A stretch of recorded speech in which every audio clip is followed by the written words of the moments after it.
أعوذ بالله من الشيطان الرجيم بسم الله الرحمن الرحيم السلام عليكم ورحمة الله وبركاته. Welcome to this Hujjat seminar, which is live and interactive. We are talking about preparation for Ramadan. This is part one of two sessions which we'll be holding on this particular issue. This week we are focusing in particular on the fiqh rulings in relation to fasting, with a particular focus on the issues that arise or may arise in relation to the COVID-19 pandemic. Next week, inshallah, we will be preparing for Ramadan and looking at how we can continue to make the best of this month despite the fact that we're in lockdown. We hope that you'll also join us for that session. It will be at the same time on Tuesday evening at 8:45 p.m. Before we commence this session, we will start with a recitation from the Holy Quran by Habib Saru. Please welcome him with a salawat in your homes. Ala Muhammad wa ali Muhammad.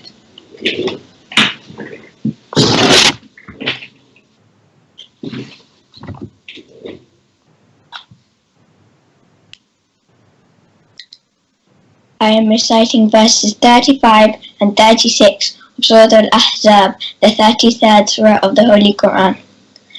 أعوذ بالله من الشيطان الرجيم بسم الله الرحمن الرحيم إن المسلمين والمسلمات والمؤمنين والمؤمنات والقانتين والقانتات والصادقين والصادقات والصابرين والصابرات والخاشعين والخاشعات والمتصدقين والمتصدقات والمتصدقين والمتصدقات والصائمين والصائمات والحافظين فروجهم والحافظات والذاكرين الله كثيرا والذاكرات أعد الله لهم مغفرة وأجرا عظيما. وما كان لمؤمن ولا مؤمنة إذا قضى الله ورسوله أمرا أن يكون لهم الخيرة من أمرهم ومن يعص الله ورسوله فقد ضل ضلالا مبينا. آمنا بالله صدق الله العلي العظيم. I begin in the name of Allah, the most kind and the most merciful. Indeed, the Muslim men and the Muslim women, the faithful men and the faithful women, the obedient men and the obedient women, the truthful men and the truthful women, the patient men and the patient women, the humble men and the humble women, the charitable men and the charitable women, the men who fast and the women who fast, the men who guard their private parts and the women who guard, the men who remember Allah greatly and the women who remember Allah greatly. Allah holds in store for them forgiveness and a great reward. A faithful man or woman may not have any option in their matter when Allah and His Apostle have decided on a matter. And whoever disobeys Allah and His Apostle has certainly strayed into manifest error. Surely Allah the Most High has spoken the truth.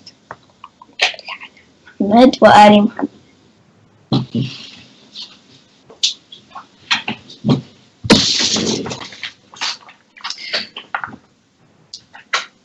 Alhamdulillah, we're very blessed this evening to have our resident alim, Sheikh Jaffer Ladak, and our resident alima, Dr. Masuma Jaffer, to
Salam, and welcome back to Quarantine Calligraphy. Today we're going to be writing words, so I hope you've been practicing your letters. You won't need anything downloaded today. All you need is any paper and whatever you're going to be using to join in with the class. Let's get started. Before we start with the words, I think let's do some of the warm-ups that we practiced in lesson 1. So I'm going to do this with my dip pen, but you can do it with whatever pen you're going to be using. So first we just want to do some lined strokes, thin and thick. If you are using a dip pen like me, try to do it upwards for thin and down for thick, but with a marker you can do it either way. And then let's do some of our curved lines. So thin, thick, thin, thick.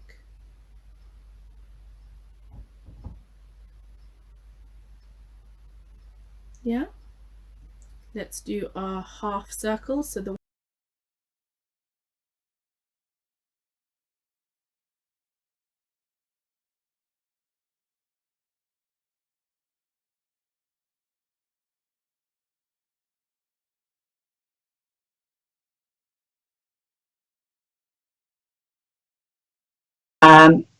to the range of 28 miles as a round trip.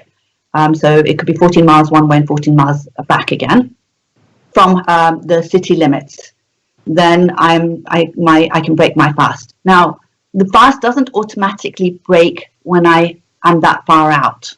Okay, so for example, if I am, I don't know, traveling somewhere in the morning. So say if I go to Birmingham in the morning and I come back before Zohar, and I haven't done anything while I have been away out of town to break my fast, then my fast is still valid and I will continue fasting. I cannot break it once I return back home.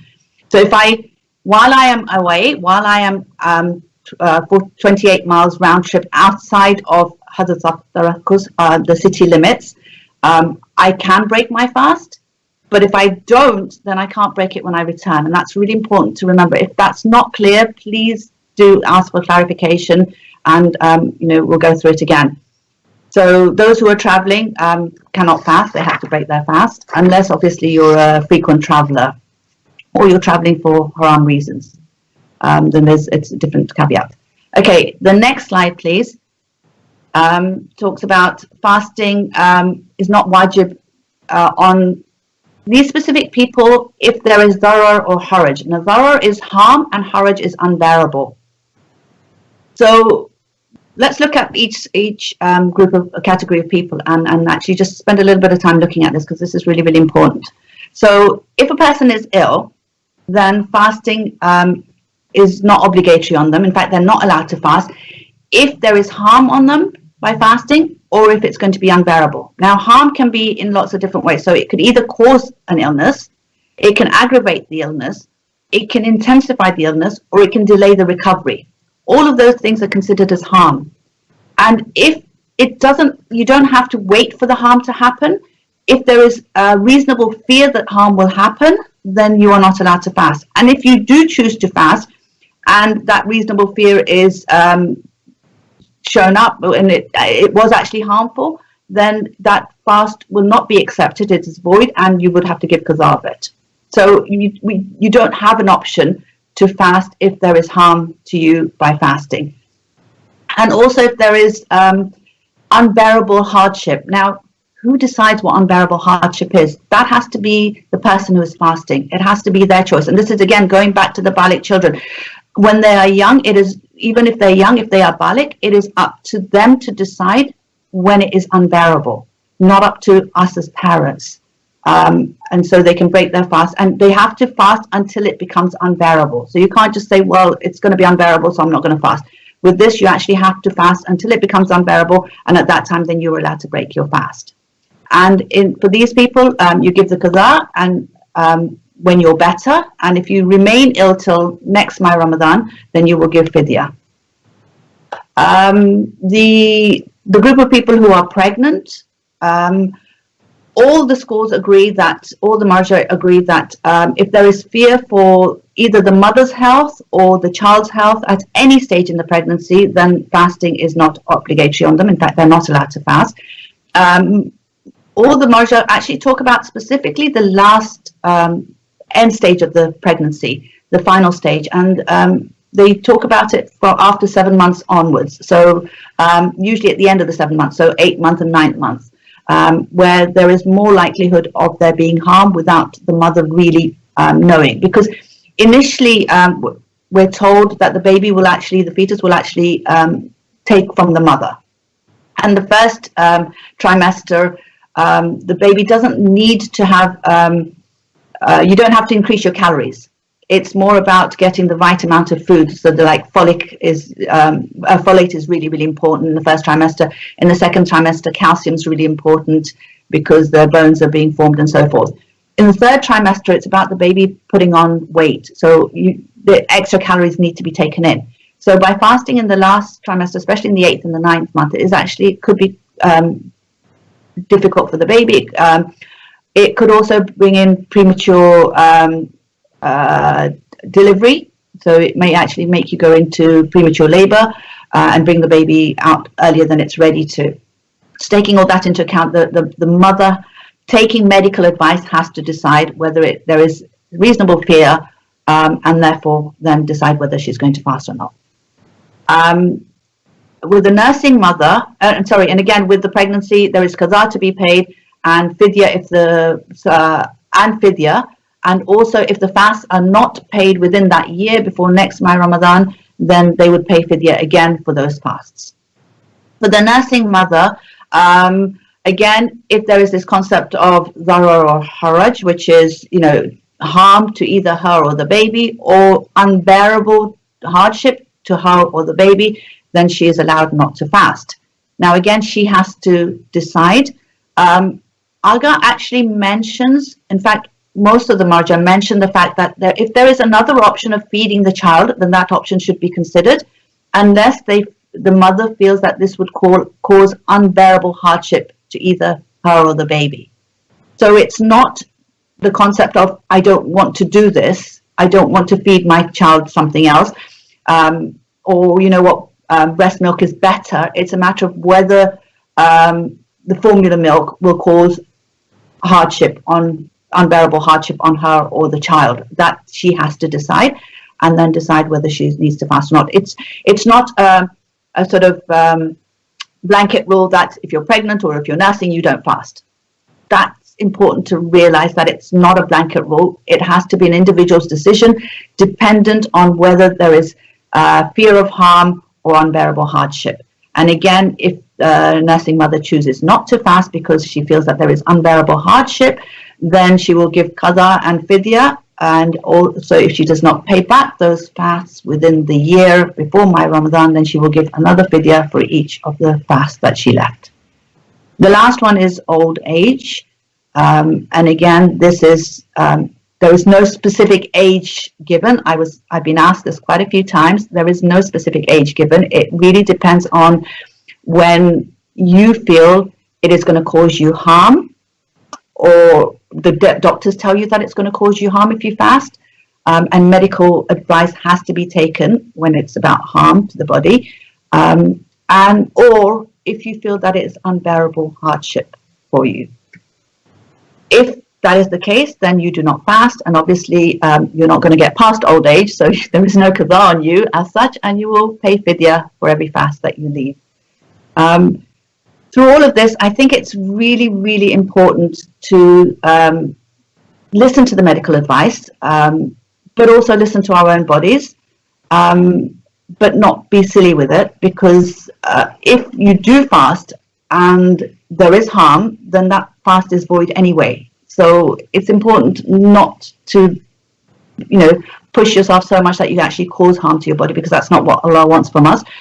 And also to make sure that I'm the one who's actually deciding whether it's unbearable hardship or not. It's not on someone else to decide for me, whether it's my parents or my spouse or my friends. It has to be my decision. In the end, I have to be true to myself. I have to stand in front of Allah, and I have to explain myself to him. And if I truly believe it is unbearable hardship, then there is no fast on me.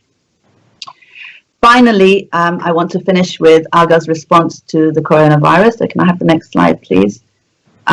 Where Aga, and I'm sure most of you have had this sent to you via email or WhatsApp, where Aga was specifically asked about this holy month of Ramadan that is coming and the whole issue that we're in with the coronavirus. And Aga was asked about the fact that doctors have said, recommend that we hydrate ourselves, and it's important that we do, and it actually helps to increase our immunity and reduce the chances of getting the virus and so forth. Aga's response, and I've just picked up a few of the things, and I think that's the things that we need to concentrate on. First of all, he says you can't have this blanket, okay, no one fasts because of the coronavirus. It has to be looking at, again, darar and haraj, this concept of no harm and not being unbearable, okay? I need to make my own individual decision. So if I am someone who is more likely to get the illness, and there is actually fear of a harm from that illness, if I am someone who's already got the illness, so obviously there's fear of it becoming worse, aggravating it, or the delay being the recovery being delayed, then there is no fast on me. I would pay back its qaza later on. If I feel it is unbearable hardship in this environment, and we're not talking about stress levels, anxiety levels, and things like that. It is actually unbearable hardship on the body from the fast. That's important to look at. And Aga actually mentions that if you can take away this unbearable hardship by sort of doing things that will make it easier, so there's less likelihood of us contracting the illness, by maybe staying at home, making sure that when we go out we have the protective personal equipment on, and in order to increase our salivary output, we can actually maybe chew on sugar-free gum which doesn't have bits that break off it.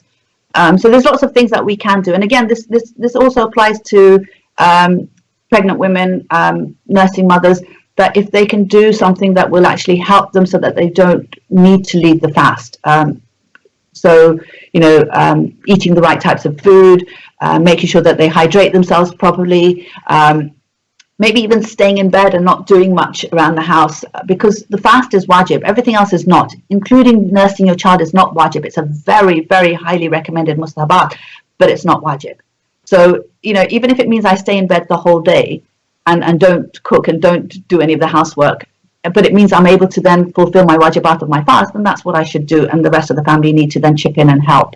Okay, so things like that are really, really important. So going back to Aga's response, he says try to do whatever you can to decrease the risk of contracting the virus, and therefore then the darar and the haraj then are lessened, and therefore then you would be able to fulfill your wajibat. And he talks about this concept of having a legitimate excuse, and I think that's what we need to concentrate on. Is my excuse legitimate? Who am I trying to kid? Am I trying to kid myself? Am I trying to kid others? In the end, I know and Allah knows. So I need to be true to myself. And if I truly believe that there is darar or there is haraj on me, then I don't have to fast, and I don't have to explain it to anyone except Allah. Okay. And notice when he has given this fatwa, the final point is he's not made it obligatory precaution. He's actually made it obligatory to fast. So this does not give us the option to look at another marja. When Aga gives a ruling where he makes it obligatory precaution, what he's saying is this is what he believes is wajib, but he gives us the option to look at another marja to see what their view is on the same topic. Here he's not given that. He's actually said it is wajib on us to fast unless there is darar or haraj.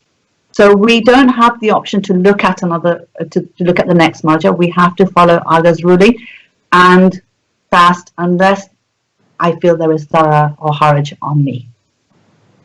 Thank you very much. I will pass it on to Sheikh to continue.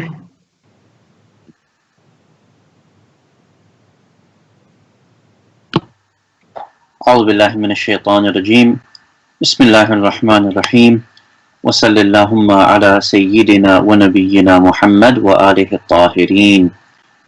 أعوذ بالله من الشيطان الرجيم بسم الله الرحمن الرحيم قال الله في كتابه المجيد وقوله الحق بسم الله الرحمن الرحيم يا أيها الذين آمنوا كتب عليكم الصيام كما كتب على الذين من قبلكم لعلكم تتقون آمنا بالله صدق الله العلي العظيم. Awaited Savior of humanity, Imam al-Mahdi alayhi salam, my respected brothers and sisters, Assalamu alaikum jami'an wa rahmatullahi wa barakatuhu. Thank you so much for joining us this evening. Often when seminars are conducted, especially around Shahr Ramadan, we immediately think about the spirituality of this great month. Of course, that is fundamental. But before that, we need to make sure that we understand our obligations and how to fulfill the fiqh of the fasting as well. So we have a good opportunity to be able to revise some of the laws that I'm sure many of us know very well, but allows us to be able to remember them, to make sure that we are performing them as per our obligations. So in terms of the presentation that I will be giving, inshallah, it will be to look at three areas. The first is to look at the niyyah, the elements around making our intention for the month of Ramadan. We will then look at some of the things which invalidate the fast and try to differentiate between those things which break the fast and those things which are not recommended or disrecommended in the fast. And then inshallah we will try to mention some of the principles to be able to navigate the issues between qada and kafara, that which you need to do to repay the fast versus those things which you need to do in order to compensate for breaking the fast. So in regards to the first, niyyah, intention, is required for those who are performing this wajib fast, because any act of ibadah, any act of worship requires a niyyah for us to be able to begin the act that we are engaged in. The niyyah that is required for us in the month of Ramadan does not need to be uttered out loud. In terms of it not even being needed to be formed in the heart, what is meant is that we just need to be knowing that we are performing this fast for the sake of Allah subhanahu wa ta'ala, for the proximity of Allah subhanahu wa ta'ala, in humility, in servitude of Allah subhanahu wa ta'ala. So it does not need to be mentioned out loud. But in terms of the niyyah that we make, we need to make sure that when we state it is for the sake of Allah, we do not have any secondary reason or even any other reason coming in and replacing the niyyah. So for example, a person cannot think to themselves, I'm fasting, yeah, Shahr Ramadan is upon me, but I'm fasting because this will be good for a diet. You know, I might end up losing a bit of weight whilst I'm fasting as well. Or, for example, times are tough financially, may Allah protect us from that. Times are tough financially and I say, you know, if I'm removing one meal of the day, then I get to save money. This will help me in terms of saving money. Again, this would not be permitted. Or for us to say, for example, I am performing this fast in the month of Ramadan for a qasam that I have made, or a nadhr that I have made, a promise that I have made, or I'm doing this as qada for a previous fast. In terms of the month of Ramadan and the niyyah that you must make, it can only be for the month of Ramadan, and it can only be purely for the sake of Allah subhanahu wa ta'ala, and no other intention can be accepted. In fact, if a person says, I'm going to make a qada during the month of Ramadan, both the qada would not be accepted by Allah subhanahu wa ta'ala, as well as of course the fast that you try to perform in the month of Ramadan as well. So we need to make sure that our niyyah is correct. In terms of the niyyah, we can also make the niyyah for the whole of the month. So for example, come the night before we start fasting, we can make the intention to say that I intend to fast the entirety of the month of Ramadan, or I can say at the beginning of each night, or before the fast begins, before the adhan of Fajr comes in, I will be able to say every night I am performing this fast for the sake of Allah subhanahu wa ta'ala, wajib, qurbatan ilallahi ta'ala, and so on and so forth.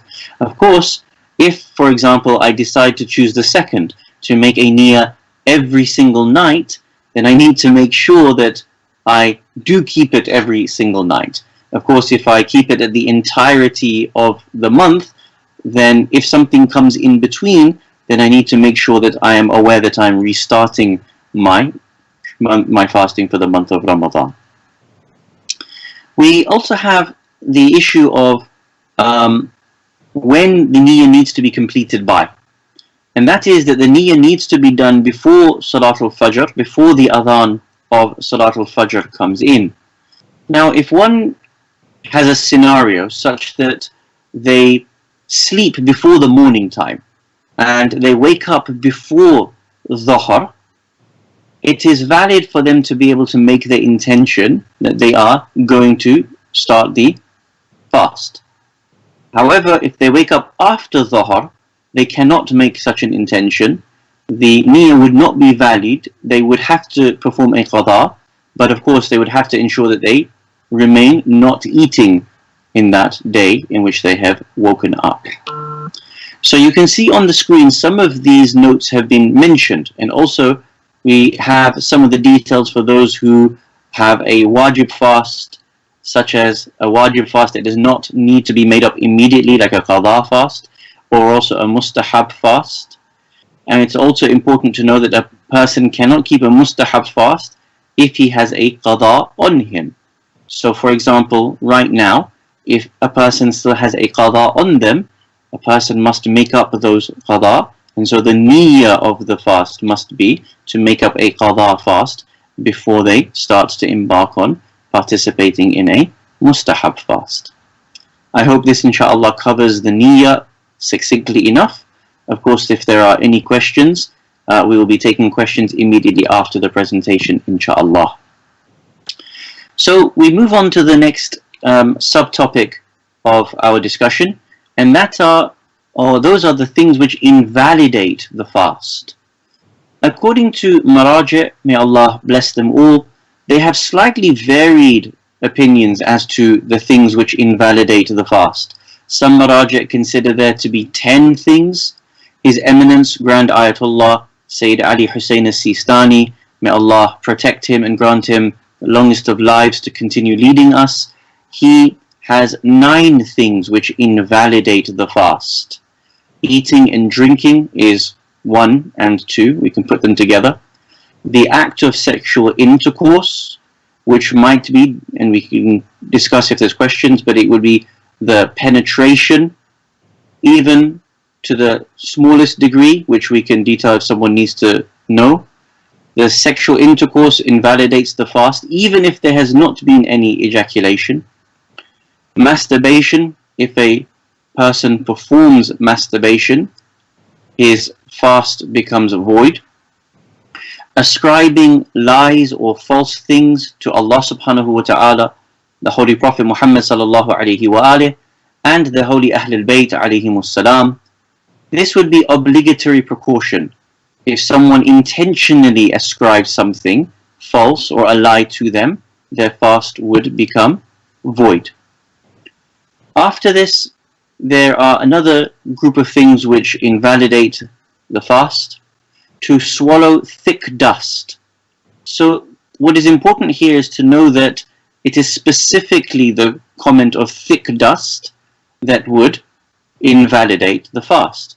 One in today's society can imagine a gust of wind and there would be dust from the floor. If it is thick and it enters and the person purposely swallows it, if a person is standing behind someone who is smoking and does not move and they inhale this, these things need to be understood, that there are different points to look into regards to thick dust and just dust itself. But those things which are considered to be thick, if it is swallowed, then the thick dust reaching the person's throat, that would void one's fasts. In the opinion of His Eminence Sayyid Sistani, the issue of immersing one's head into water, fully immersing oneself into water, is amongst the makruhat, which we will come to shortly, insha'Allah.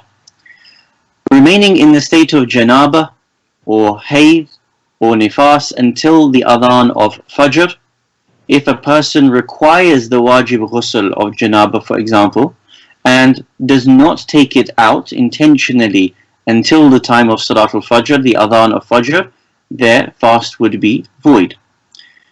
Or the enema with liquids, if this is to be taken, then even if it needs to be taken for treatment, this would void the fast. And vomiting intentionally makes the fast void. His Eminence Sayyid Sistani also talks about the person who, for example, brings up something from their throat. For example, a person burps and with it comes up some sort of food and then swallows it back down again. This would also invalidate the fast, not just vomiting as well. So it is also important for us to know that although we have these 9 things which invalidate the fast, there are several things which are considered to be makruhat, those things which are disapproved for a person to do whilst they are fasting. His Eminence Ayatollah As-Sistani, may Allah grant him a long life, has a list of those things, which we will just mention a few of them, just so that we can remind ourselves and make sure that we try to avoid these things whilst we are fasting in the month of Ramadan or any other time that we are fasting. For example, doing anything that causes us weakness, such as giving blood or taking such a hot shower that it might cause us to feel so fatigued that it causes us a problem to be able to fast. Putting medications in the nose, if one does not know that it will reach the throat, and if one knows that it will reach the throat, it is not permitted to be able to do this. Smelling aromatic plants is also makruh for us to be able to do. Brushing teeth with a wet piece of wood is also considered to be makruh as well. Or, for example, putting water or any other fluid in the mouth without due cause. And one of the rulings is that if a person puts something in their mouth, for example, they are very, very thirsty, for example. A person feels like they're really just need to cool themselves down with. This also needs to be avoided as much as possible and has an impact on the fast as well, depending on whether we swallow it. We can come to some of these rules as well, inshallah. It's good to know that some of these differentiations have been made. Immersing the entire head in water, as was mentioned, is also considered to be a makruh act, which does not invalidate the fast in and of itself. So here, these are some of the things which invalidate the fast, some of the things which actually are makruh for us to be able to do during the fast, and it's good for us to be able to know which ones break the fast and which ones we should avoid.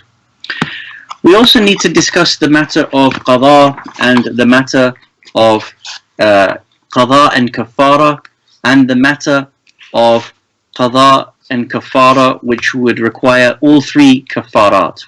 So let's just mention this as an introduction to understand, and we can try to think about some of the matters which requires us to make up a qada, and those things which requires us to make up a qada and kafara.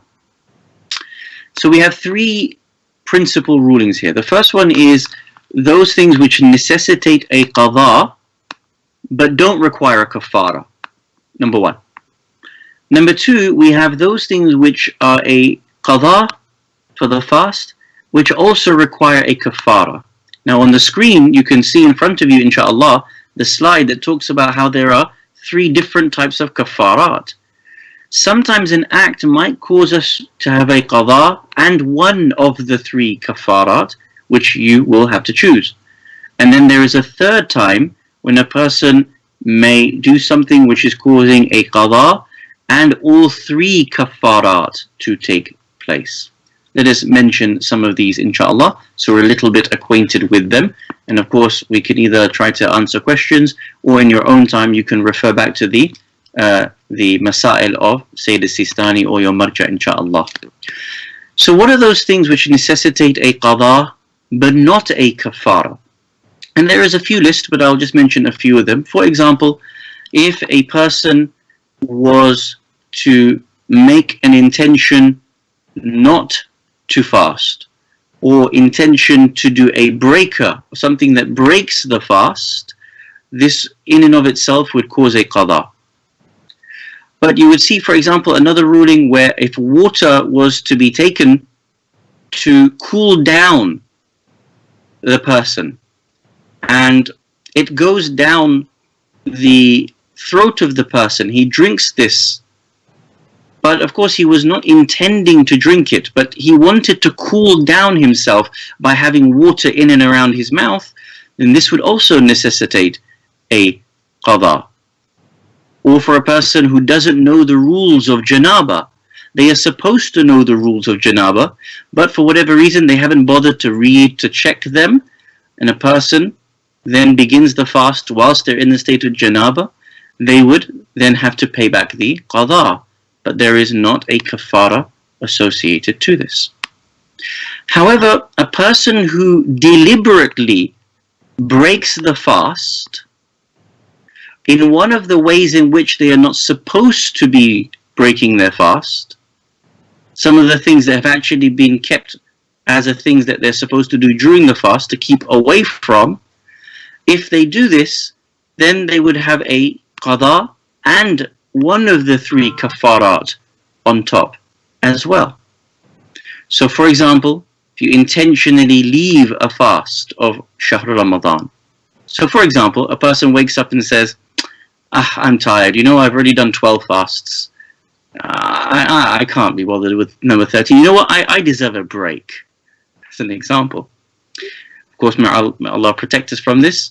But if a person intentionally leaves a fast of Shahr Ramadan, then they would be required to do the qada and the kafara. Now this would be one of three kafara that they have to be able to give. One of them is to free a slave.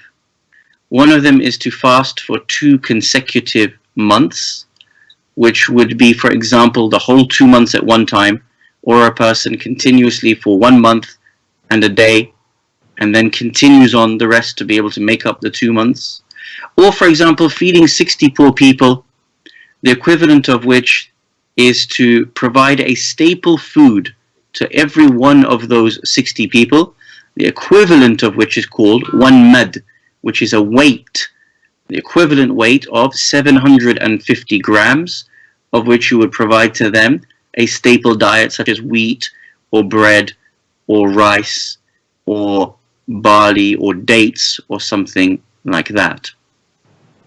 Now the third category is if a person actually deliberately breaks the fast, but in a haram way, something that is outright prohibited for them to be able to do, such as adultery.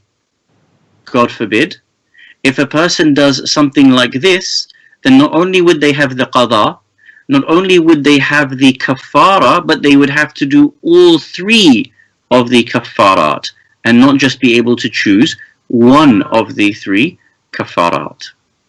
And you can see that is mentioned on the screen in front of you under point number 3, that he or she can choose one of the three kafarat. Unless the fast is broken for a haram reason, then all three are required to be performed. And if it's not possible for you to fulfill all three or any of these kafarat, let's say you find it too difficult to be able to do so, it's just impossible for you to be able to do so, financially speaking, or the circumstances do not avail you of it, then you should give sadaqah according to your means, according to the capacity that you have. And also you must seek the forgiveness of Allah subhanahu wa ta'ala for not having been able to fulfill the kafara or the kafarat that were upon you. And the obligatory precaution is that they should give a kafara as and when they are capable to be able to do so. if, for example, your circumstances change later on, then you would have to be able to do so. So I'm going to just read one or two of the rulings from the Masail of His Eminence Sayyid al-Sistani. Allah protect him and grant him a long life. And that will just give us a flavor of some of these points in some detail, inshaAllah. So as an example, His Eminence Sayyid al-Sistani lists some of the ways in which it is obligatory, wajib, to make up only the qadha fast. He states in some cases, other than those that were indicated previously, only qadha is obligatory upon a person, and kafara is not obligatory on a person. Let's mention some of these so we're aware of them as examples. For example, His Eminence says, one does not do anything that invalidates a fast, that does not make the intention to fast, or pretends to fast, or intends not to fast. This is important because you might have someone who is just pretending to fast along with people. Often, sometimes a youth will just do something like as if he's participating with his family members or something of this nature. If a person who does not one does not do anything that invalidates the fast, but does not actually make the intention to fast, or pretends to fast, or intends not to fast, and the same applies if he intends to do something that invalidates the fast, then that person would require a qadha, but not a kafara. Or for example, in the month of Ramadan, if a person does not investigate whether or not the time of Salatul Fajr has set in, and does something that invalidates the fast, and afterwards it becomes known that Subh actually had set in, at that point a person would have to pay back a qadha. Or for example, often we come and we ask someone, what's the time? Can we go and just believe someone and say we take their word for it, that it's now Fajr time or it's now Maghrib time? Sayyid al-Sistani mentioned, for example, one who breaks his fast based on the statement of someone whose statement is authoritative from him, someone who he trusts to tell him what time Maghrib is. He tells him what time it is Maghrib, and he mistakenly believes this person, and afterwards comes to know that actually it was not Maghrib time. Based upon the belief that that person told you it was Maghrib time, you would have to perform a qadha, but there would not be a kafara for you in that particular circumstance. So here are some of the examples of when it would be upon you to make up a qadha. We'll just mention, for example, one or two times in which it would be obligatory for you to make up the qadha, and also to give the kafara as well. And His Eminence Sayyid al-Sistani says the following: if someone invalidates a fast of the month of Ramadan by eating, drinking, sexual intercourse, masturbation, or remaining in the state of janaba until Salatul Fajr has come in the event that he did one of these things intentionally and voluntarily, and he was not compelled to do so, then not only does he have the qadha, he also has the kafara, which is obligatory upon him. As an example, if a person invalidates his fast by means of something unlawful, whether that thing was fundamentally unlawful like wine or adultery, or something which has become unlawful due to a particular reason, such as eating lawful food or having intercourse with his wife when she is not allowed to do so, in these cases a person must give one kafara. It is sufficient for them as well as the qadha. However, the recommended precaution is that he should give the total kafarat, all three of them, and feed of the three different ones that are in front of him. So here, because you have all of these nuances in these rules, it is important for the person who is a muqallid of their marja to be able to return back to the fiqh of their marja, to be able to read the masail for themselves, to become acquainted with their responsibilities, and through that they will know how to be able to navigate some of these testing issues that might come our way, or things that we need to refer back to based on our past fasts.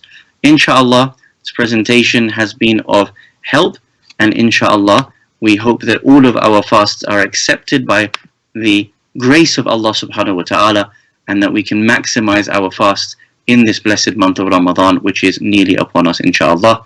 Wassalamu alaikum jami'an wa rahmatullahi wa barakatuh.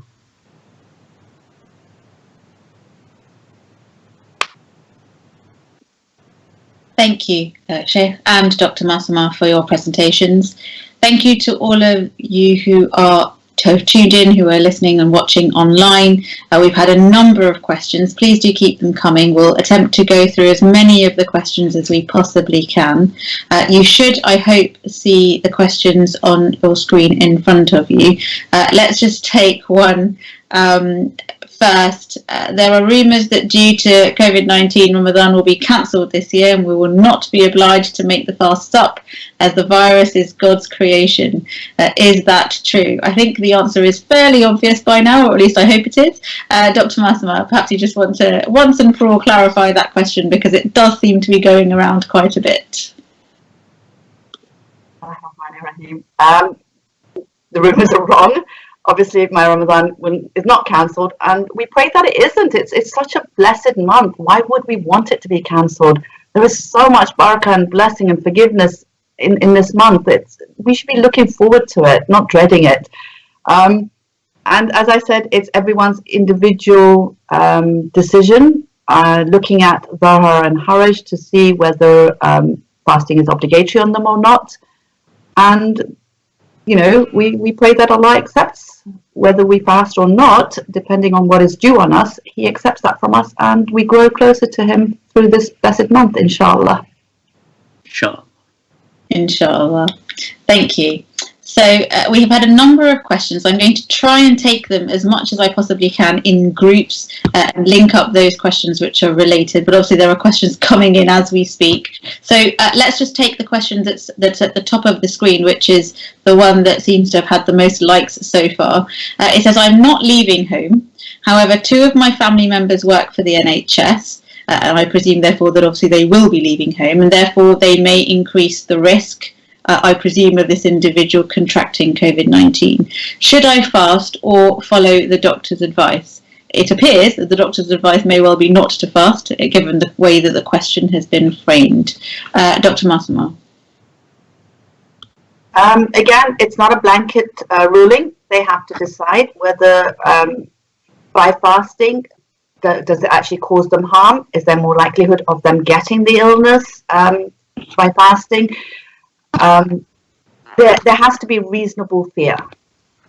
So it's not just doctors sort of saying as a blanket rule, no, you shouldn't, because obviously doctors will just look at the physical body.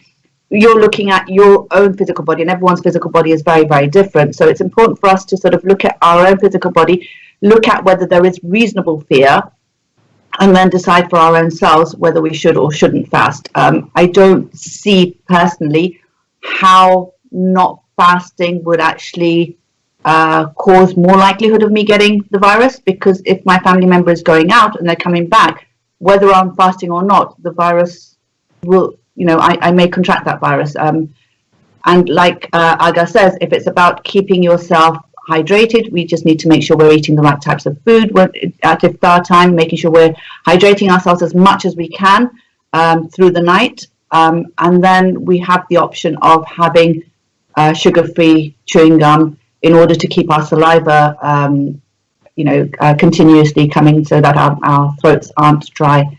So I think it's an individual responsibility, and we have to decide for ourselves. Thank you. Let's look at some questions in relation to Nia. So we have a couple of those. Sheikh, perhaps I can invite you to deal with these. So I'll ask both of them, and then perhaps you can then respond to both together.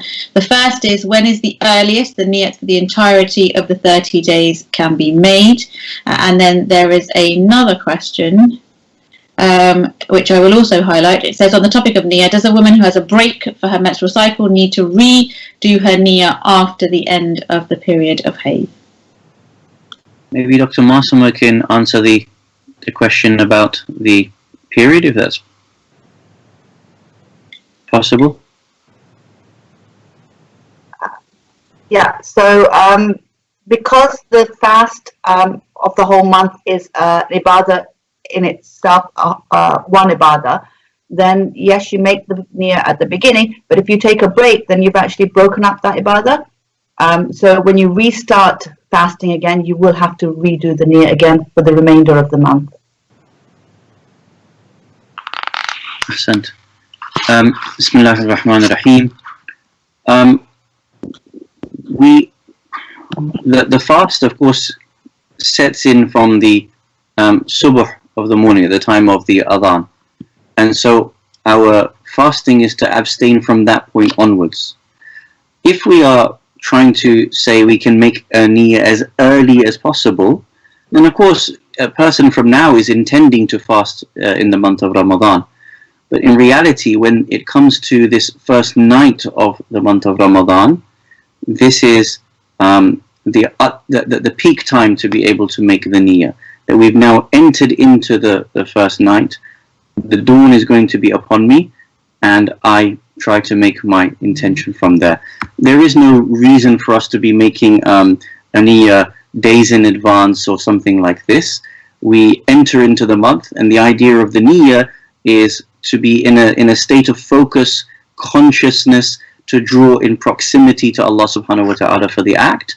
And so to do it on the first night, or as our morning is approaching, any time before the Salatul Subh comes in, this is the optimum time to be able to do our niyyah. Sheikh, just on that point about fasting, we have a question that says, can one stop eating 1 minute before Fajr? Stop eating at, I think that should be imsak, but have water until 1 minute before Fajr. Yes, so the imsak time is a precautionary time that allows us to have 10 minutes before the actual time of the adhan of the waqt of Fajr comes in. So it is recommended for us to be able to stop 10 minutes before that, because as you can imagine, we are trying to make sure that we are in accordance with the rules of Allah subhanahu wa ta'ala.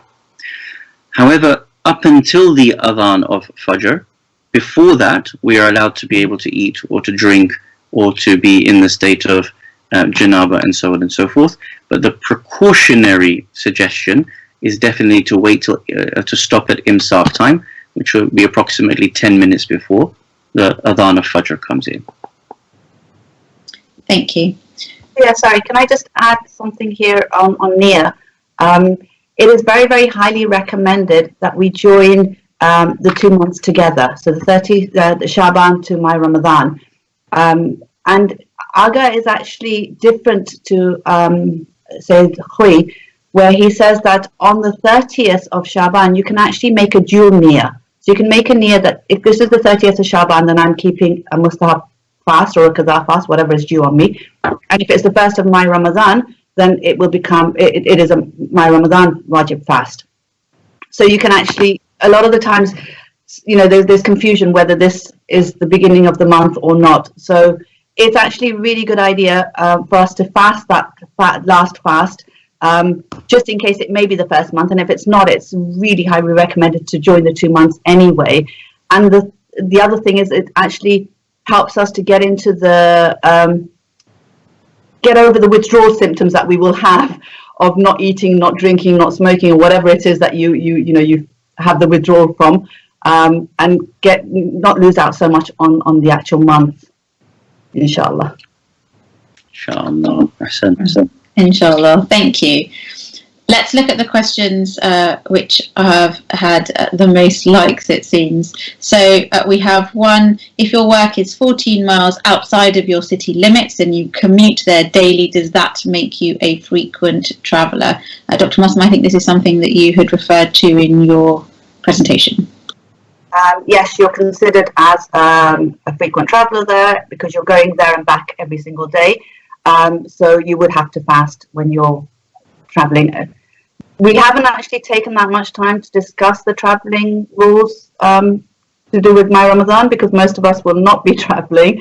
Most of us will be at home. So there's a lot of rules surrounding traveling and fasting. But in this specific case, yes, you would have to fast. Thank you. The other question that seems to be very popular, Sheikh, relates to the issue of kafara that you were talking about. And it says, how does one free a slave if you have to perform all 3 kafaras? Bismillah ar-Rahman ar-Rahim. So, of course, slavery today is slightly different to slavery of the time of the Prophet sallallahu alaihi wa alih. Sadly, slavery does exist in some quarters still, but it is generally it's very difficult for us to be able to find slaves. During the time of ISIS, they did put people into slavery.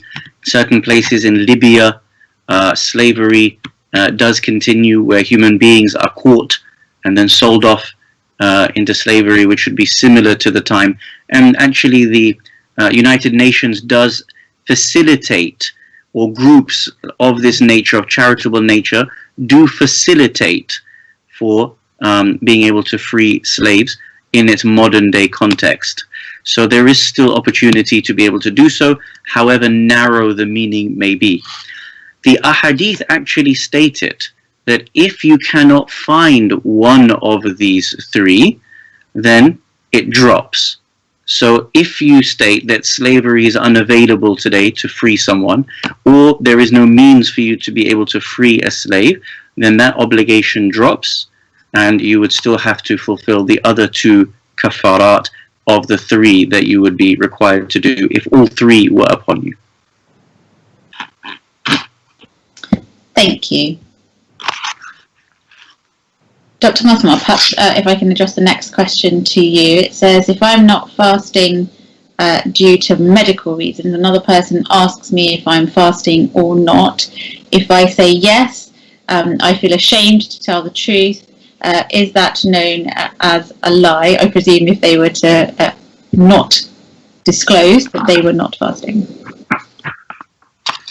I think it's really important to understand how much of an effect lying has on our souls. I think the environment that we live in, we take lying very, very sort of lightheartedly. It has a huge effect on our soul, so much so that I think I'd rather feel ashamed, in inverted commas, than to have the effect of the lying on my soul. I don't understand why you would feel ashamed, because by not fasting you're actually following God's laws. So if you're not fasting because you have a medical condition, if you're not fasting because you're in haid, or for whatever reason you're not fasting, that is also submission to Allah's will. And sometimes it's actually more difficult not to fast, especially when everyone else around us is fasting. So, you know, especially like if we're in lockdown and we're with our family and our children and everyone else is fasting and I'm the only one who's not fasting, it actually it's really, really hard not to fast. But again, I have to remind myself that I'm following God's laws and I'm submitting to His will and I'm doing what He tells me to do. So I am in ibadah. So why would I be ashamed on that? So the simple answer is you shouldn't lie, and you should be proud that you're submitting to Allah's will. Thank you. And sage advice there. So we have a number of questions in relation to specific issues that have been raised, specific examples. So let's go through these. The top question on your screen is in relation to chewing gum. And it says, when Ayatollah Sistani says that we're allowed to chew sugar-free gum, surely the flavourings used by the various chewing gum companies will go down the throat. Is this still permissible?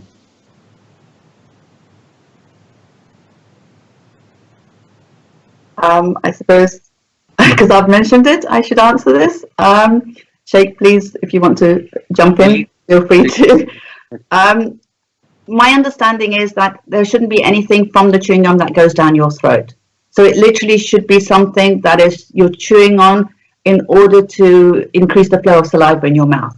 So if there is some sort of flavor that you can say is actually something that's going down my throat, which is not my saliva, but something else that is coming from the chewing gum that's going down my throat, then that would not be allowed. So it would have to be something that is sugarless, flavorless, and for the reason of increasing my saliva flow so that, for example, I feel like it will help me to not contract the illness, then I would do it. So that there's an akhlaqi aspect of it. I'm not just doing it for the sake of doing it, but there's a reason behind it.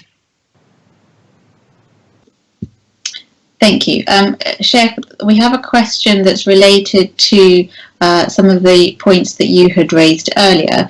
And the question is, can I take my inhaler for my asthma during my fast? Bismillah ar-Rahman ar-Rahim.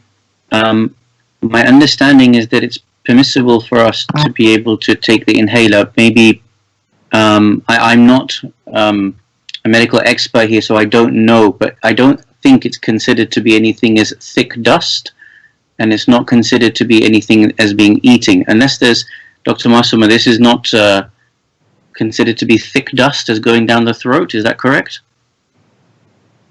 Yeah, Aga says, in fact, it says Hui didn't allow it, but says Sasani does allow it, and he says it does allow it. Actually go down the throat as much as it goes down the windpipe. Goes down the windpipe. So because it's not considered to be eating, it's not considered to be thick dust, there's no prohibition from Sayyida Sistani. Thank you.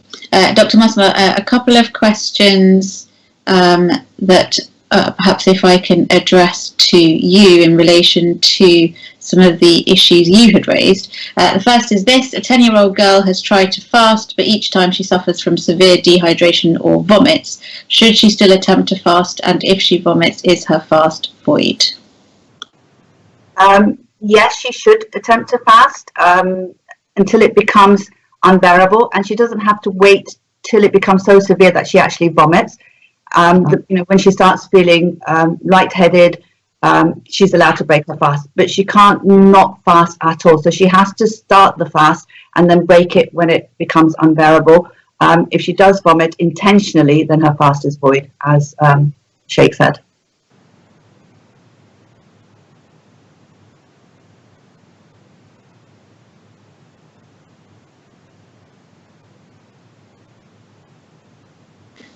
Oh, apologies, I think I had my mic switched off.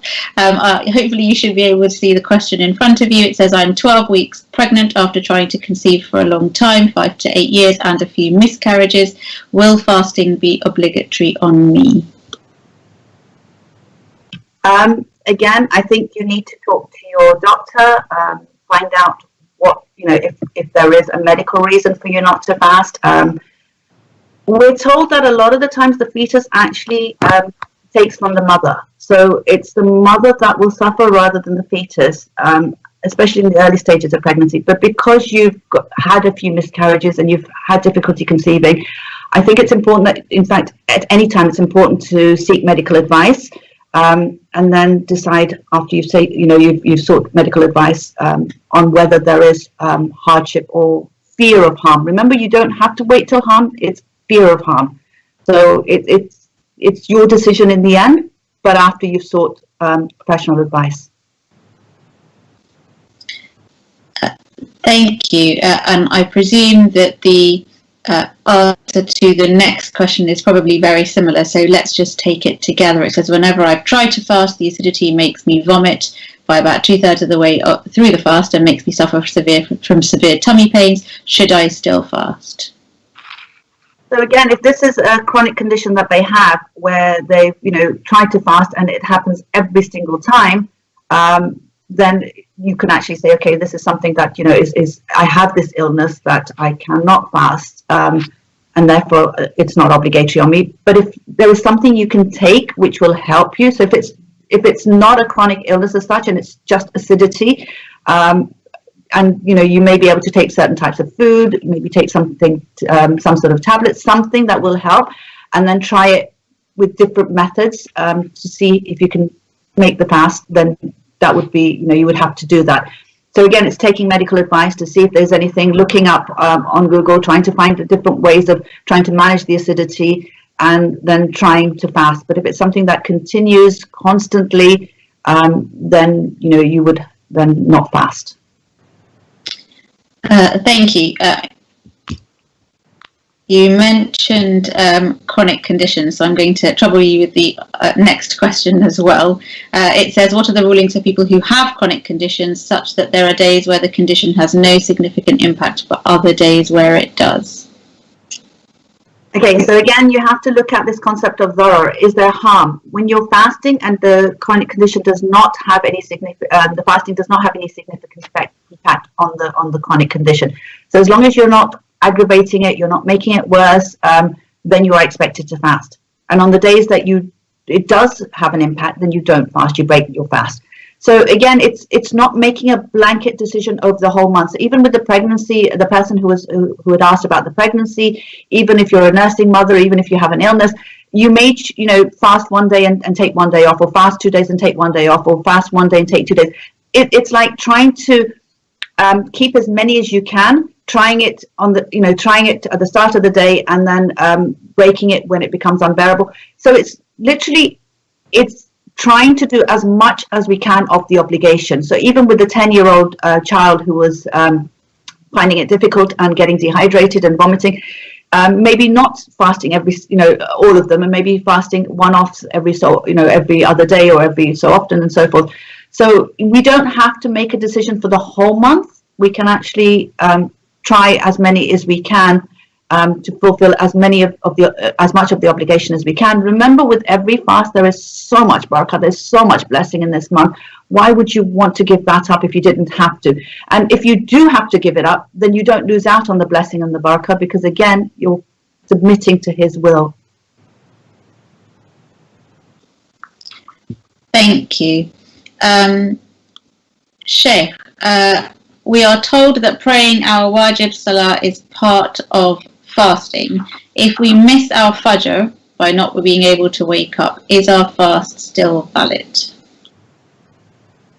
Bismillahir Rahmanir Rahim. Yes, these are two separate obligations.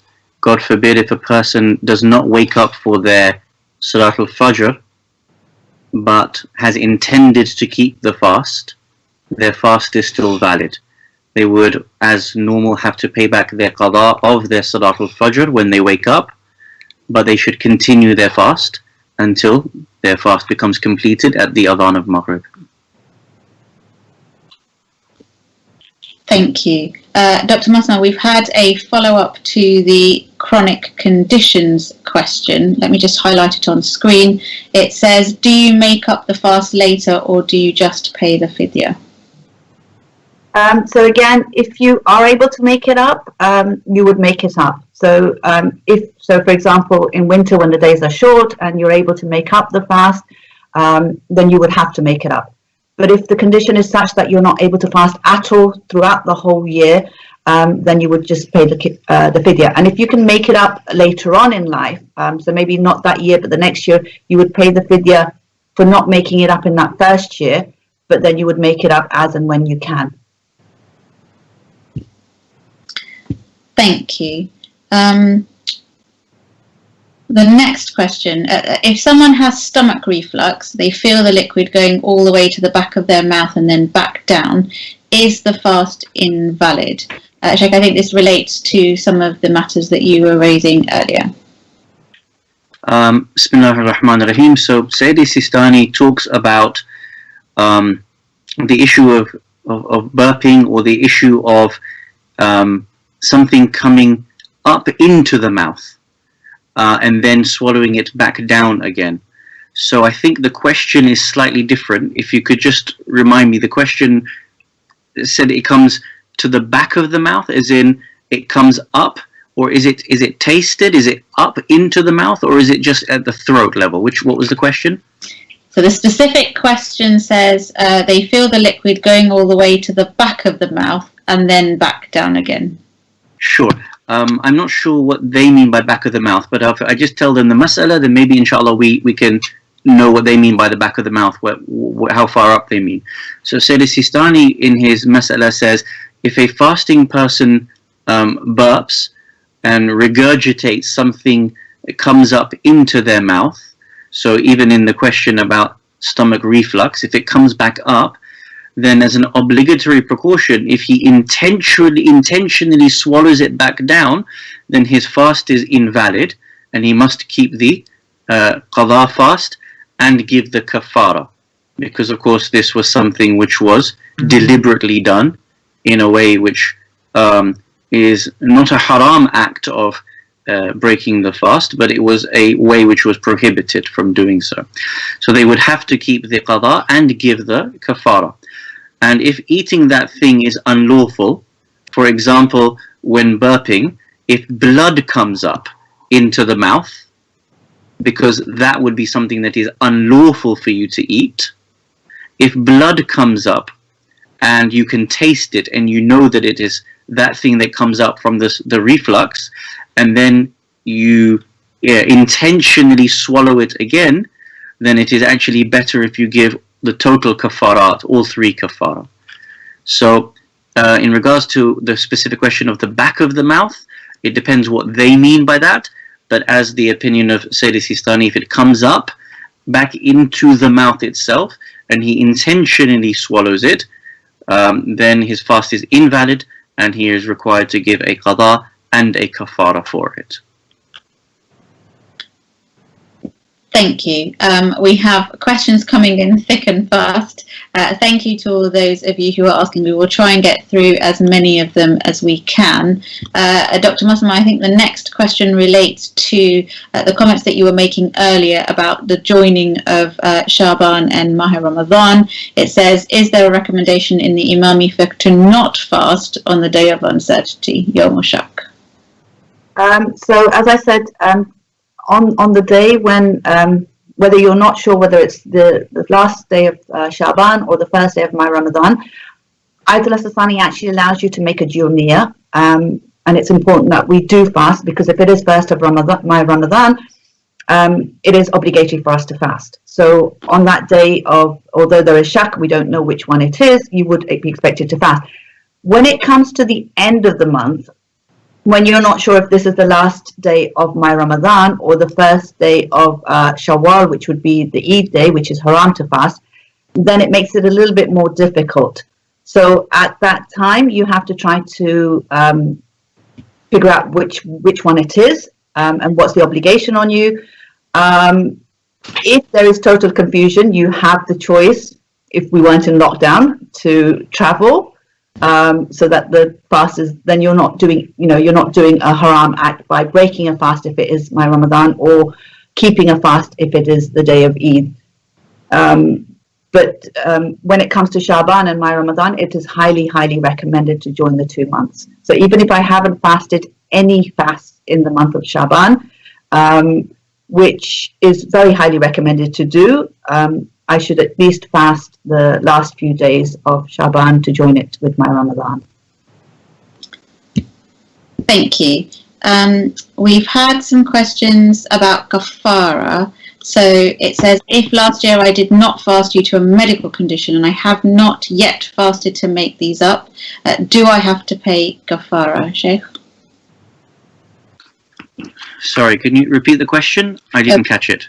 It says, if last year I did not fast due to a medical condition and I have not yet made up those fasts, do I have to pay a kafara?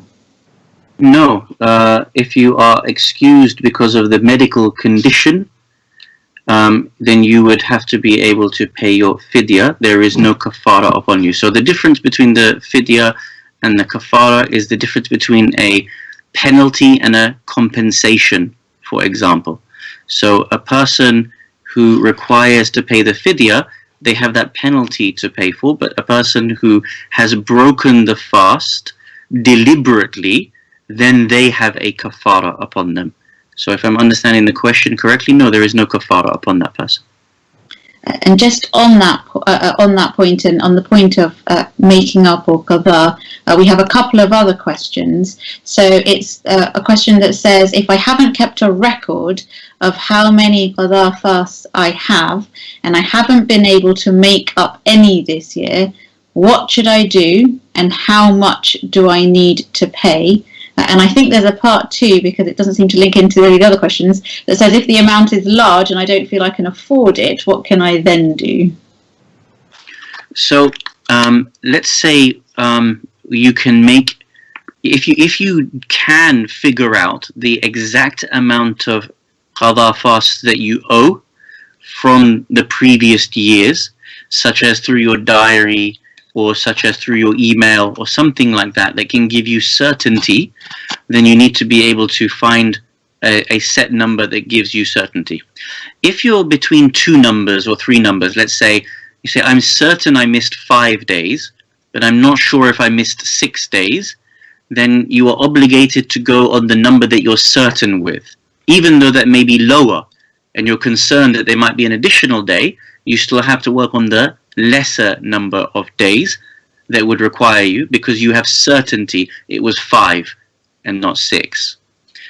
The third ruling on that would be, it might be that you have fasts from a previous year as well that needs to be made up, as well as the last year that needs to be made up.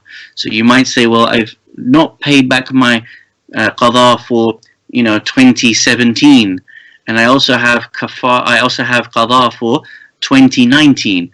Which one do I give first? Ayatollah Sistani states that once you have figured out the numbers and you've got certainty in the numbers, you would have to give last year's, not 2017 as in the first year, last year, 2019, make up those qada first, and then try to make up the ones from the previous year. So that's how you would work out the ways, or to be able to pinpoint the number of days that you would need to make up, inshallah. Thank you. Dr. Masuma, a question for you. It says, a 9-year-old girl has been underweight for most of her life and is under the care of medical professionals. She needs a high-calorie diet, there is a part 2, to maintain a medically acceptable weight. Does she still have to fast? She wants to, but her parents fear the medical consequences. I think, again, if the medical advice is that she shouldn't, because there is a reason that she is actually underweight and that could be detrimental to her, then she would not be able to fast. So again, you have to look at the professional advice and what they're telling you. And here it's we're told that she is underweight and she has to take in a certain number of calories, and it would be detrimental to her if she did fast, because then she wouldn't be she would get more underweight, and that would be dangerous. Then she wouldn't have to fast. Thank you. We have a question that seems to be popular on the likes, and it's also been asked a number of times. Sheikh, I think it relates to what you were discussing earlier. It says, what's the ruling of kissing your spouse when fasting? It is permissible for you to be able to kiss your spouse, so long as it's not a way that would transfer saliva from one person to another, which would then be potentially swallowed. If the intention of kissing the spouse is in order to bring about arousal, that would of course be problematic, because if you intend to be able to bring about arousal, which then intends to perform an act which is prohibited during the fast, then this would actually break the fast and cause a person to require their qada. If a person is willingly trying to create this problem for themselves, or if a person kisses their spouse and this actually causes a person to, for example, ejaculate, depending on the intention of doing so, this would then cause a subsequent ruling in regards to qada and kafara. So whilst it may be permissible in and of itself to kiss the spouse, just to be very cautious of the consequences of that and the intentions of that act as well. Thank you. Dr. Masuma, I have a habit of biting my nails. I do this unconsciously, but don't realise until someone alerts me for this. I think the question, although it's not explicitly clear, is, does this break my fast? So if we do anything unconsciously, then no, it doesn't. But if I know I have this habit, then I have to be much more aware of it and, ask people around me to alert me to it, make sure that I'm conscious, being a little bit more conscious of it and cautious that I'm not doing it. So it's not just, okay, I do this, so fine, it's not my fault. but it's actually trying to be a little bit more cautious, being a little bit more conscious of it and not doing it. But obviously, if you do it unconsciously, then it doesn't break your fast. Thank you. The next two questions are interlinked. Sheikh, perhaps I can invite you to respond to these. The first says, Salatul Layl is highly recommended in Ramadan. When I recite the 12 rakats, do I do a niyyah of qaza salah as I have lots and then pray Salatul Shifa and Witr? And the second one, again, very similar. In the month of Ramadan, there are many recommended salah and amal each day. What's the ruling on praying them when we also have qaza salah upon us? Ahsant. Bismillah ar-Rahman ar-Rahim. So as you know, Salatul Layl is highly recommended every night and not just in Shahr Ramadan. For those people who wish to be able to make up their qadha, then this is obviously obligatory upon them, and it should be done before they are trying to fulfill a mustahab act. The recommendation would be for them to pray their qadha and then to be able to pray their witr at the end, because that in and of itself is such a high mustahab act to be done just before the time of Salatul Fajr. So yes, a person can absolutely make up their qadha and make it as their night prayer, but of course in terms of it being the full recommendation of all the rak'ah of Salatul Layl, it would not be considered the Salatul Layl. You'd be considered as doing your qadha salah at night, in the darkness of the night, which Allah subhanahu wa ta'ala would give great reward for, and a person should then do their witr at the end of it. The second part of the question was, in the month of Ramadan, there are many recommended salah and a'mal each day. What is the ruling on praying them when we also have many qadha salah upon us? Again, we are obligated to fulfill our qadha first and foremost, and we will not be asked about our mustahab acts before being asked about our qadha and about the obligations that have been done, or the obligations that we have upon ourselves. So again, fulfill your qadha first. Even in the month of Ramadan, this brings huge blessing to a person, and they will still be taken as proximate, as close to Allah subhanahu wa ta'ala as they would be in their mustahabbat acts, except that because they're fulfilling their qadha, Allah subhanahu wa ta'ala is so much more appreciative of this amal by virtue of you fulfilling an obligatory act than fulfilling a mustahab act. Inshallah, it actually takes you even closer to Allah subhanahu wa ta'ala than the mustahab acts that you wish to be able to do. Many people on Qadr night, they try to fulfill as many qadha as possible. This is a culture that people stay awake and they recite 100 rakat namaz and they try to fulfill their qadha salah. Don't wait till the 19th or the 21st or the 23rd of Shahr Ramadan. Try to fulfill your qadha ASAP, because that is what is obligatory upon you. Thank you, Sheikh. As you were speaking, we had another question of a very similar nature. Perhaps if you can just deal with that as well. It says, I have many qadha salah. Can I offer my qadha at the time of my nafila salah and then offer my wajib salah thereafter? Yes, absolutely. A person can replace their nawafil. But of course, when we say replace their nawafil, what we mean is that if the nawafil, for example, is 2 rak'ah, 2 rak'ah, 2 rak'ah, 2 rak'ah, 8 rak'ah in total for the nawafil before Salatul Dhuhr, you cannot do 2, 2, 2, 2. You actually have to do your actual qadha. So it may be that you have a maghrib or an isha or a dhuhr or an asr. Whatever was obligatory at that time that you missed, you are obligated to fulfill that particular salah. If you were traveling and it was qasr upon you and you missed it whilst you were qasir, then you would need to fulfill the qasr salah and not the full salah. So you can do them at the time of the availability of nawafil, but of course you actually have to fulfill the qadha that was upon you with the niyyah of qadha and the acts that would have been required in that particular salah that you are trying to fulfill. Thank you. I'm just going to clear those questions. Dr. Masuma, a question says, my lips are always dry and I often put Vaseline gel. Is that okay during fasts? And then they say, also, I hear we can chew sugarless gum whilst fasting. I think you dealt with that earlier, but I think we've had a number of people who have joined us a little bit later on. Perhaps if you could just go through those particular issues again. So there's no problem putting Vaseline gel on your lips as long as you don't swallow it. So if you tend to lick your lips and there's a chance that you may swallow it, then you shouldn't put anything on your lips, including Vaseline or lipstick or anything like that. So be very careful that you don't swallow it if you are going to use it.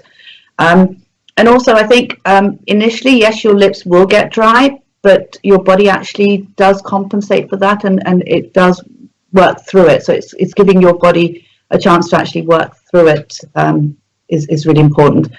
When it comes to sugarless gums, as I said, as long as nothing goes down your throat. So the idea is to have a gum which does not have anything that goes down your throat, whether it's sugar, flavouring, bits of it, and then you can use it. And as I said, the akhlaqi of it would be to actually think about what the intention of chewing on that gum is. So I'm not looking at the fiqh, I'm looking at the akhlaq aspect of it. And if I'm just chewing on it for the sake of chewing on it, then why am I doing that? Again, there's a huge emphasis put on respecting the holy month of Ramadan, the holy month of Ramadan. And actually, if you're not fasting, because fasting is not on you, you shouldn't openly eat outside or in front of people who are fasting to actually show the respect of the month. So again, if I'm sitting there chewing gum, am I showing the respect of the month if I'm just doing it for the sake of doing it? So I think all of these things need to be taken into account. And my intention, as Sheikh keeps saying, look at what the intention is behind it as well, is really important. Thank you. Sheikh, we've had a question that says, if it's still daylight at Maghrib time as stated in the calendar, do we wait or just pray at the time that the Hujjat calendar says? As it will be iftar time. That's lovely. Yeah. Whatever Hujjat says, you must follow. No, no. So this is a nice question. The issue of daylight being present in the sky is not the means to judge whether Maghrib has come in or not. What we have is three elements. We have the time of ghurub itself, which is a time which can be worked out in terms of the actual setting of the sun. And then we have the depending on the fatwa of the marja, the recommended or the obligation to wait anywhere 7-13 minutes, depending on the fatwa, which actually is the recommendation to wait until the time of awwal waqt of itself for the salah to come in, the adhan of Salat al-Maghrib to come in. And then we have a third opinion which talks about waiting till the entire redness of the sunset has gone and now it becomes darkness in the sky. So we have these three different opinions. We have the ghurub of Maghrib itself, we have the delay after the ghurub of the Maghrib, and then we have the complete setting of the sun entirely, the complete setting of the redness in the sky altogether. So even if it is daylight, even if you can see stars, even if you can see the daylight outside, that is not the way to be able to judge whether it is Maghrib time or not. So the calendars that have been established for us are those that have firstly understood what time is the ghurub itself, what time does the sun set itself, and then based upon the precautions that are mentioned in the books of ahadith, in which our marajih have understood, that is where there is a delay between ghurub itself and the time that we actually recite Maghrib, Salah. They are two different things. So the reason as to why we follow the calendar is because that has included the delayed number of minutes, which allows for the time of Maghrib to come in. At that time of when adhan of Maghrib comes in, which may be 7-13 minutes after ghurub itself, that is the time of the adhan of Maghrib. and that is when we are supposed to break our fast, not whether we see stars in the sky or not whether we see still daylight in the sky. Thank you. Dr. Masuma, we've had a couple of questions on pregnancy and nursing. I know these are topics that we have already dealt with, but perhaps if we can just deal with these specific queries. As I say, I think we've had a number of people joining us a little later on within the presentation. So the first is, I'm a nursing mother. Previously, during my first child, fasting resulted in my milk drying up completely. I fear fasting again with my second, and that my milk would dry up again.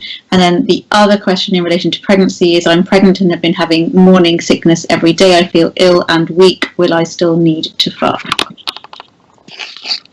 So taking it, let's do the pregnant one because it's on the screen at the moment, it's highlighted. Again, I can't tell you whether you should fast or you shouldn't. It has to be your decision, knowing what the criteria is. So the criteria is, do you consider it to be harmful to yourself or your baby? And again, you would look at medical professionals to tell you this. You would think about it for yourself. You would be able to know if the harm is being done to you by, you would feel it on your own self.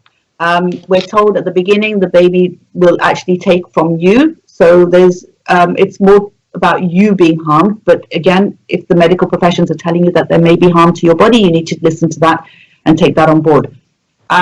When it comes to unbearable difficulty, that is very, very subjective, and you have to decide how unbearably it is. If you can fast, and if there's any way you can fast, so if it means, like I said, stay in bed the whole day, get your family members to to sort of take care of you and serve you and look after you, then yes, fast and give them the opportunity to allow you to fulfill your wajibat. And that's an amazing opportunity that Allah would give them to take care of you so that you're able to fulfill your wajibat.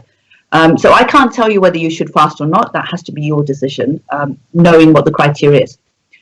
When it comes to the nursing mother, the fact that your milk dried up previously and you're worried that it might happen with your second one, the Marja actually referred to, and again, Ayatollah Sistani specifically talks about the benefits of breast milk compared to any other type of milk. He takes that into account, but he also says that if there is another way of feeding your child, so formula, he actually mentions formula milk, then it is wajib on you to fast unless you think that it is causing unbearable hardship to your child or to you. So unbearable hardship would be, for example, if your child refuses to take the formula. Then obviously they would go through difficulty and it would be unbearable for them. So then you would be expected to fast. You would be expected to, not fast. If you are saying that no, breast milk is better for my baby than formula milk, and I want to feed my baby breast milk rather than formula milk, that is not enough reason to fast, unless you truly believe that it will cause detrimental harm or it will be unbearable for either you or the baby. You need to make that decision. But as I said, Aga does actually acknowledge that breast milk is better, but he also says that if there is another way of feeding your child, then it is wajib on you to fast unless there is dahar or haraj. Remember, fasting is an obligation. It's a wajib obligation on us. Feeding your child is a very, very highly recommended mustahabat. And also, I think we tend to forget that when we're fasting, the soul is so connected to Allah. And we know that when you're feeding your child, what is inside you, your thoughts, your mind, the way your soul is, actually has an effect on your child. So imagine feeding your child while you're fasting, even if you're not able to feed the child fully, even if you're able to only feed it a little bit. Imagine the effect on the child's soul from a mother who's fasting, whose soul is connected to Allah. Thank you. Sheikh, we've had a number of questions in relation to what breaks a fast, in particular relating to brushing of teeth. So perhaps if you could deal with these three questions together. So I'll just highlight the first one on the screen. It says, if while brushing my teeth my gums bleed occasionally, is it still permissible to brush during fasting? And then the other two are when I wake up in the morning, I sometimes get blood in my mouth when I spit. Does my fast break? And what if I swallow? What if you swallow your toothpaste? Is that okay? Bismillah ar-Rahman ar-Rahim. So, in regards to brushing of the teeth, as we mentioned in the things that are makruh, according to Ayatollah Sistani, he mentions that if you're brushing your teeth with a wet piece of wood, or in the context of what we have today with a wet toothbrush, then this is makruh. It does not invalidate the fast in and of itself. So brushing the teeth with toothpaste does not invalidate the fast, so long as the person does not swallow the saliva which has been mixed with the toothpaste. The lingering flavor or the taste of the toothpaste itself, which mixes with the saliva, it doesn't affect the person who is fasting. Now, in regards to the person who then brushes and blood comes out, again, if no blood comes out, this is makruh, then definitely by priority, if blood is coming out, then this is definitely makruh for a person. So they should try to avoid it, knowing that this is going to cause them problems.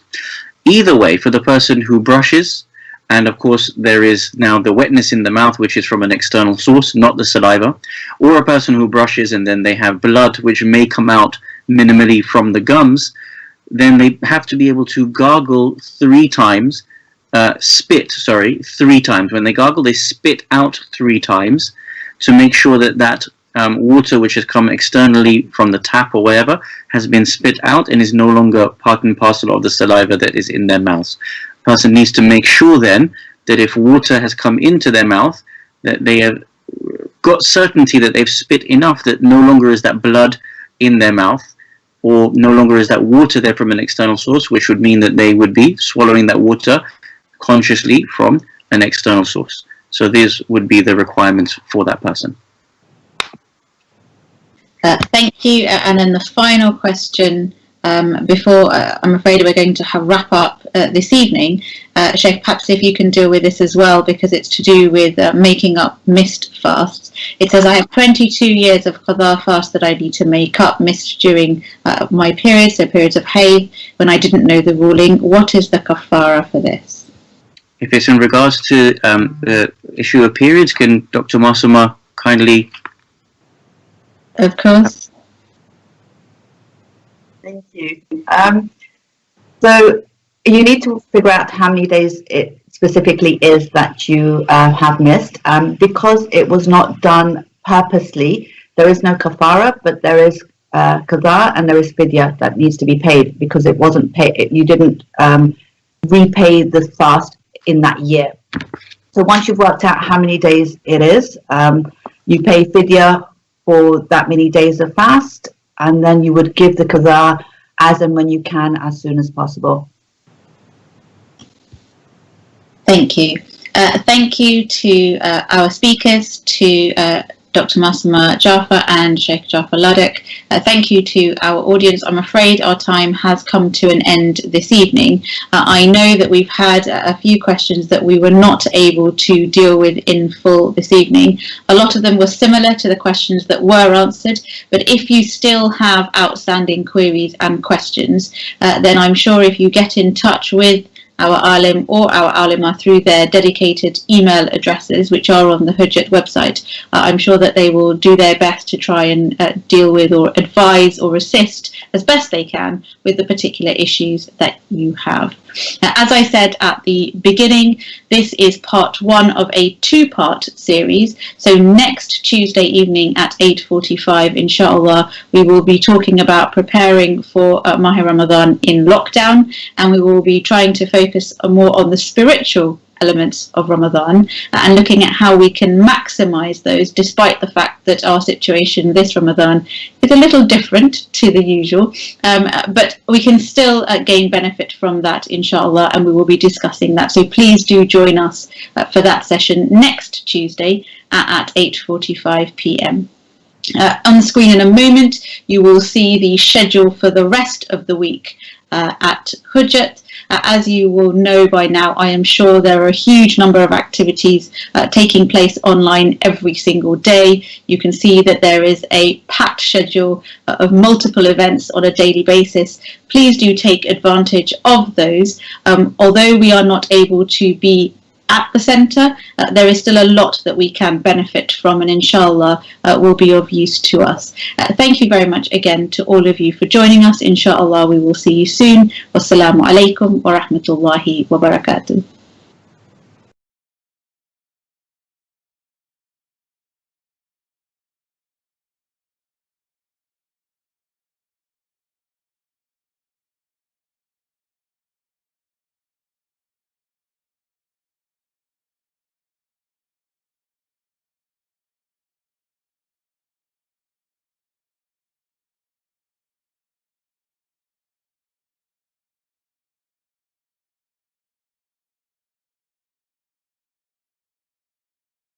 Alaikum wa rahmatullahi wa barakatuh. Okay, so today is the 18th of Sha'ban, and we're going to go through from today up to the 1st of Ramadan. We're going to look at a preparation of Ramadan, what we're going to do, how we're going to do, and how we're going to basically go forward. And we're going to look at three things. We're going to look at the sermon of the Prophet. We're going to look at an introduction to Quran, and we're going to look at Asma al-Husna. Okay, so three things: sermon of the Prophet, introduction to Quran, and Asma al-Husna. So the first thing I'm going to look at is the sermon of the Prophet that he gave on the last day of Sha'ban in preparation of the month of Ramadan. Okay, so this is how the sermon starts. He started off by saying, Ayyuhan nas, O people, innahu, indeed, qad aqbala ilaykum shahrullah, coming to meet you, he says, is the month of Allah. And he says it's with bil barakah, wal rahmah, wal maghfirah. Three things he said. One is barakah. Barakah means a lot, extra, lots of it. Then he said rahmah, lots of kindness, lots of mercy, wal maghfirah, and forgiveness. So three things in this month: barakah, rahmah, and maghfirah. Shahrun huwa indallahi afdalu shuhur. It is a month with Allah which is the best of months, he said. وَأَيَّامُهُ أَفْضَلُ الْأَيَّامِ. Its days are the best of days. وَلَيَالِهِ أَفْضَلُ اللَّيَالِ. And its nights are the best of nights. وَسَاعَاتُهُ أَفْضَلُ السَّاعَاتِ. Its hours are the best of hours. Can you imagine? The Prophet used day, night, hour to actually emphasize that it's an awesome month that's coming to us. هُوَ شَهْرٌ دُعِيتُمْ فِيهِ إِلَى ضِيَافَةِ اللَّهِ. It is a month that calls you to be the guests of Allah. Do you know when a guest comes home, what we do?